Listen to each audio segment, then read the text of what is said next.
Hello दोस्तों, स्वागत है आपका हमारे चैनल पर। तो दोस्तों, पिछले वीडियो में हम लोगों ने पास्ट कंटिन्यूअस टेंस पढ़ा और उसके यूज़ भी हम लोगों ने जाने। आज के इस वीडियो लेक्चर में हम लोग जानेंगे पास्ट परफेक्ट टेंस। बहुत ही इजी टेंस है और आपने अभी तक जितने भी टेंस पढ़े उनमें सबसे इजी टेंस आपको यही लगेगा और बहुत ही अमेजिंग टेंस।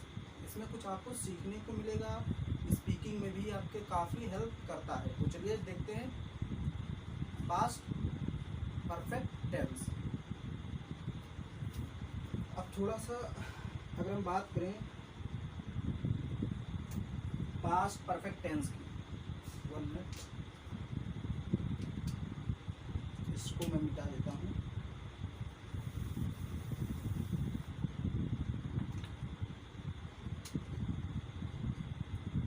यहाँ पर लिख देता हूँ पास्ट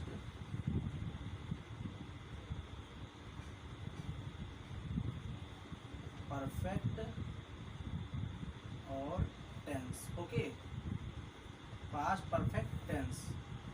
अब देखिए, परफेक्ट मीन्स क्या होता है? पूरा होना। ओके, थोड़ा छोटा छोटा लिखा हो। और पास्ट मीन्स भूतकाल। भूतकाल यहाँ पर लिख लें। जैसे पास्ट मीन्स भूत, टेंस मीन्स काल, लेकिन यहाँ पर आप समझ लीजिए भूतकाल में कोई काम पूरा हो गया था, कोई काम पूरा हो गया था, तो उसके लिए हम पास्ट परफेक्ट टेंस का यूज़ करते हैं। इसमें कुछ आपको नई चीज़ें सीखने को मिलेंगी, इसलिए ध्यान से इस वीडियो को देखिएगा, क्योंकि अन्य लोगों की तरह मेरा पढ़ाने का तरीका नहीं। अब यहाँ पर हम बात कर लेते हैं हेल्पिंग वर्ब की।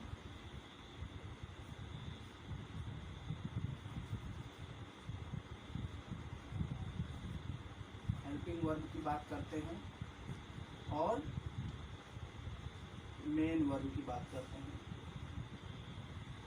मेन वर्ब की बात करते हैं। तो देखिए,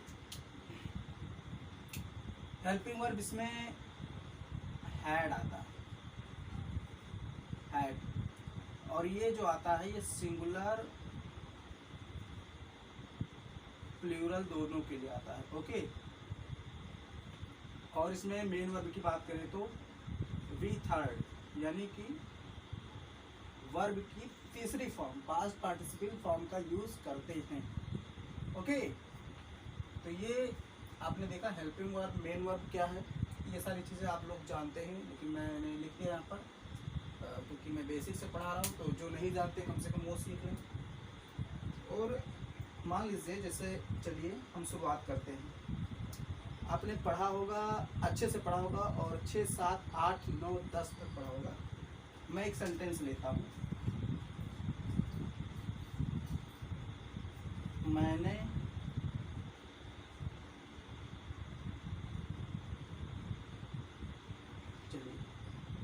मैं घर जा चुका था। इसका एक ही यूज है, वो मैं बताऊंगा अभी। पहले मैं आपको थोड़ा सा जो अभी तक आप नहीं जानते थे वो जान लीजिए। मैं घर जा चुका था, तो इसको आप कैसे बनाएंगे? सिंपली आप इसको ऐसे ही बनाएंगे और यही होना भी चाहिए। देखिए, आई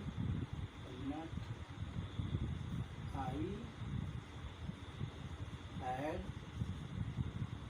गॉन टू होम, क्योंकि हैड के बाद थर्ड फॉर्म का यूज आपने किया। आपने हैड गॉन यूज किया, क्यों यूज किया? क्योंकि आपने यहाँ पर देखा चुका था लगा है, और आपने क्लास 7, क्लास 8, 9, 10 जहाँ भी पढ़ा, जितनी क्लास में पढ़ा, वहाँ आपने यही पढ़ा। जिस वाक्य के अंत में लिया था, दिया था, चुका था, चुकी थी आदि लगे होते हैं, वो पास्ट परफेक्ट टेंस होता है।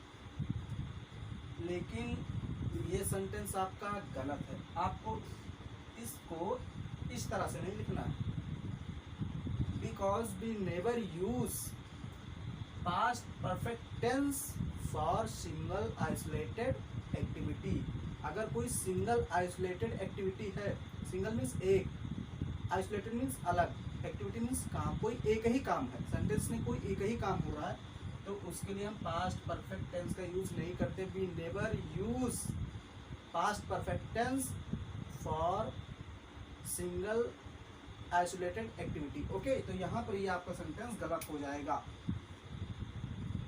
ये सेंटेंस आपका गलत हो गया। तो इसको कैसे बनाएंगे, इसके लिए हम लोग यूज करते हैं आई वेंट टू होम। अब आप कहेंगे मैंने तो इस तरह नहीं पढ़ा, बस सही बट सही यही होगा ये जानने से। ओके, क्योंकि अगर एक ही सेंटेंस मतलब एक ही सेंटेंस में एक ही काम हो रहा है तो फिर हम पास्ट इंडेफिनिट का यूज करेंगे, ये समझ लीजिए। हालांकि आप यही सोच रहे होंगे कि हमने तो ऐसा नहीं पढ़ा था। हाँ, मैंने भी शुरुआत में ऐसा ही पढ़ा था। जब हम क्लास 10th तक की बात करें तो भी हम लोग को यही पढ़ाया जाता है। देखिए, उस लेवल पर आपको ऐसा पढ़ाया जाता है, लेकिन अगर आप आगे पढ़ रहे हैं, BA BSc कर रहे हैं, मतलब ग्रेजुएशन लेवल की पढ़ाई कर रहे हैं, तो वहाँ आपको ये सही करना पड़ेगा। ये तो आपको उस समय सिखाया जाता है, क्योंकि अगर आपको इसमें उलझाया जाएगा उसमें तो आप नहीं समझ पाएंगे, चकरा जाएंगे। इसलिए यहाँ पर वहाँ पर वो सही माना जाता है, लो लेवल तक सही है, बट आपको एग्जैक्ट अगर जानना है तो ये सही। ओके, तो सिंगल आइसोलेटेड वर्क अगर एक्टिविटी दिया है तो वहाँ पर आपको पास्ट इंडेफिनिट का यूज़ करना है, ना कि जैसे एक सेंटेंस और इसको मिटा देता हूँ, उसके बाद मैं बताता हूँ इसका यूज़ कहाँ करना है। पहले मैं आपको एक दो सेंटेंस और यहाँ दिखा देता हूँ।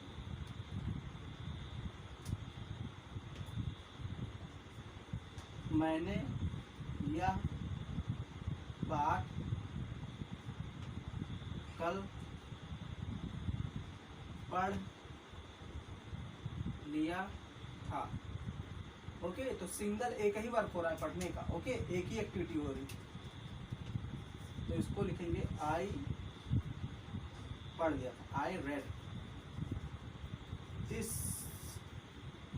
Chapter, I read this chapter yesterday। एक बात ध्यान दीजिए, रीड और रेड की दोनों की स्पेलिंग सेम होती है, बट जब हम प्रेजेंट में यूज करते हैं तो इसको रीड बोलते हैं, पास्ट में रेड। ओके, क्योंकि first form, second form, third form एक ही होती है। तो I read this chapter yesterday, ना कि हैड। अगर हम यहाँ हैड और रेड लिख दें गलत हो जाएगा, क्योंकि एक ही एक्टिविटी यहाँ पर हो रही है। ओके, अब हम देखते हैं पास्ट परफेक्ट टेंस में कैसे यूज करते हैं हैड प्लस थर्ड फॉर्म का। देखिए, जब समझिए इसका एक ही यूज है, वो समझ लीजिए, उसके बाद ये समाप्त हो जाएगा। ज़्यादा इसका यूज, जब एक ही साथ यानी पास्ट में दो काम समाप्त हो, एक समाप्त हो उसके कुछ देर बाद या कुछ देर पहले दूसरा काम समाप्त हो गया था। एक काम यानी कि पास्ट में जब दो काम समाप्त होते हैं, ध्यान दीजिए, जब पास्ट में दो काम समाप्त होते हैं तो वहाँ पर हम पास्ट परफेक्ट टेंस का यूज़ करते हैं। जब एक समाप्त हो तो पास्ट इंडेफिनिट टेंस का यूज़ करते हैं। अब जैसे एग्जाम्पल, आपने कई बार ये सेंटेंस सुना होगा, देखा होगा, लिखा होगा, लेकिन फिर भी, डॉक्टर के आने से पहले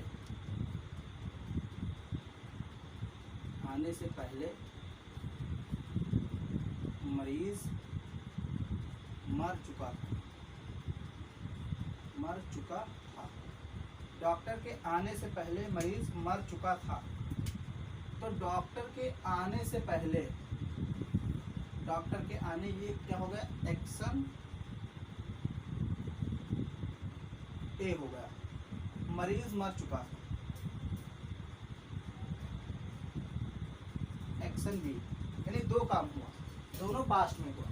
डॉक्टर आया भी, मरीज मरा भी, लेकिन मरीज पहले ही मर गया था, डॉक्टर बाद में आया। तो इसको समझिए, एक्शन यहाँ पर समझिए, जो काम पहले होता है, मान लीजिए एक्शन ए पहले हो रहा है या एक्शन बी, कोई भी हो रहा है, आपको ये ध्यान देना है इसमें कि जो काम पहले हो रहा है उसको पास्ट परफेक्ट टेंस में लिखना है, जो काम पहले हो रहा है, और जो काम बाद में हो रहा है उसको पास्ट इंडेफिनिट टेंस में लिखना है।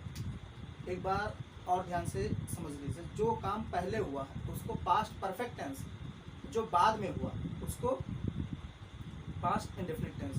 तो इस सेंटेंस को आप देखिए, इसमें बताइए पहले कौन सा काम हुआ, पहले डॉक्टर आ गया कि मरीज मर चुका था? पहले तो मरीज मर चुका था। क्यों? क्योंकि हमने कहा डॉक्टर के आने से पहले मरीज मर चुका था। तो जो काम पहले हुआ था, मरने का काम पहले हुआ था, उसको हम पास्ट परफेक्ट टेंस में लिखेंगे।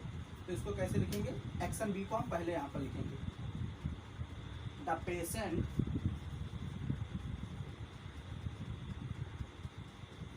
Patient had died. Okay, patient मर चुका था, मरीज मर चुका था। क्यों, हमने इसमें देखिए हैड प्लस थर्ड फॉर्म का यूज किया, क्योंकि ये काम पहले हुआ था, मरा पहले मरीज था, डॉक्टर तो बाद में आया। अगर पहले आता डॉक्टर तो बचा नहीं देता। द पेशेंट हैड डाइड, अब देखिए पहले, before the doctor,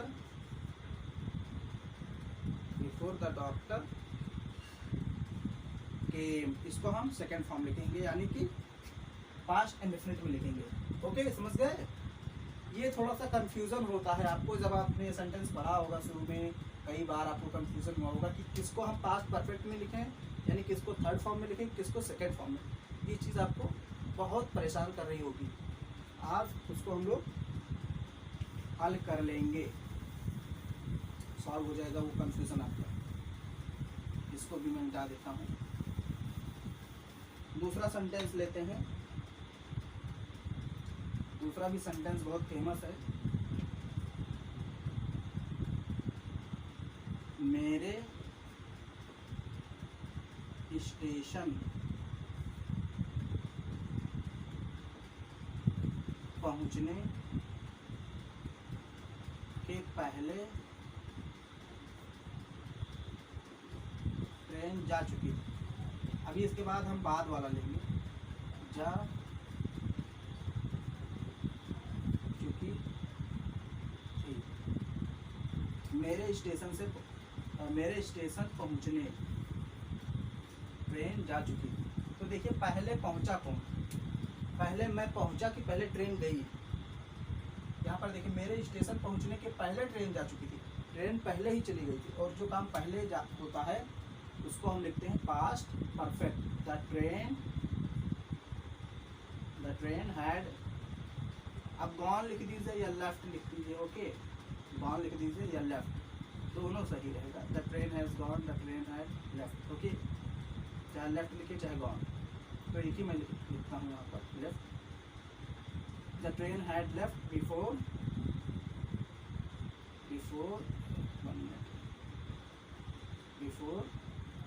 I reached. देखिए यहाँ पर हमने सेकेंड फॉर्म का यूज किया, I reached the station. Okay,